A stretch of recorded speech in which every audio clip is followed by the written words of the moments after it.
H comme histoire, histoire de l'art. L'histoire de l'art m'a toujours intéressé. Quand je fais mes études, les cours de l'histoire de l'art étaient mes cours préférés.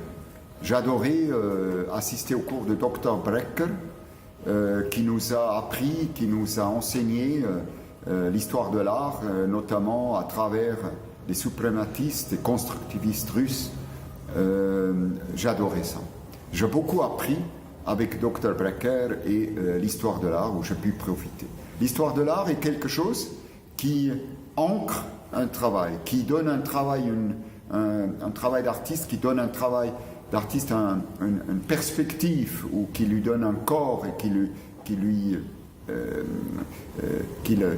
le situe. Je pense par contre, quand on est artiste, c'est très important de oublier l'histoire de l'art et de le travailler dans le présent en se projetant vers le futur. Et important de comprendre qu'une histoire de l'art, un historien d'art ou une historienne d'art est toujours quelque chose qui se fait avec du recul. Le recul que moi je n'ai pas et je ne peux pas avoir et je ne dois pas avoir, moi qui est l'actif aujourd'hui et qui travaille dans l'aujourd'hui, dans le maintenant et ici.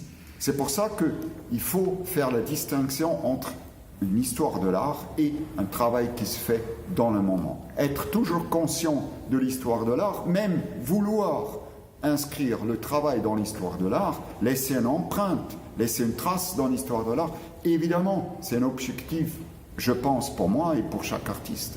Mais savoir qu'avec le sac à dos histoire de l'art, on ne peut pas travailler. Il faut travailler dans le moment et se projeter vers l'avenir. L'histoire de l'art m'a toujours aussi enseigné des exemples d'artistes, des exemples de construction de l'art, ou comment l'art s'est créé, comme c'est fait, comme une œuvre d'art s'est imposée.